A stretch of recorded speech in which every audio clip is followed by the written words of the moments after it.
I'd like to talk a little bit about the sixth Jane Blonde Spy in the Sky. Now, as I've mentioned before, one of the ideas that I had for the whole series was to base each book on something that's special about an animal. And for this particular book, I chose a flying squirrel. So that might give you some idea of why it's based in the sky, if you know anything about flying squirrels. And in this book, I really wanted to get to grips with how the whole family issue was going for Janie. She started out in a very small family, just her and her mum, and it's suddenly grown, and this is causing her some issues, some good and some bad. So really, she's starting to worry about all that, as well as being a spy. So she's got a lot on her plate in Jane Blonde Spy in the Sky. And this is just a little taster of the beginning of the book. No, you mustn't, please. Janie Brown sat bolt upright and glanced at the clock.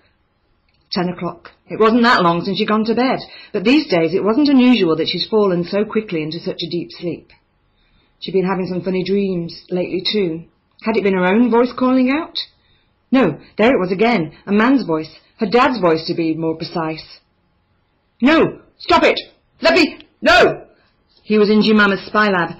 Janie's heart turned over. Perhaps, if they were lucky, he was just sleepwalking and imagining things.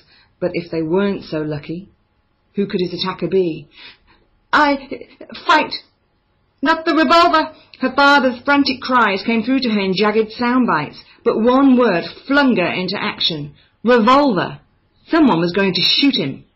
Aware that she was only in her pyjamas, and that the route to the Wower where she could transform into sensational Spylet Jane Blonde might be blocked, Janie grabbed the nearest heavy item, her clock.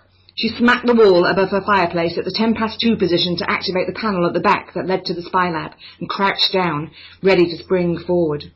With agonizing slowness, the iron plate separating the two rooms edged upwards, and the scuffling beyond grew louder, more furious. Janie could just make out her father's legs, bent at an odd angle, as if he was in a tug of war, pulling something heavy.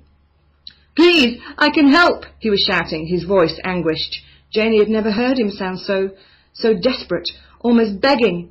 What must that creature be doing to make him sound like that? So there she is in protective mode, looking after her family. So read more about that in Jane Blonde Spy in the Sky.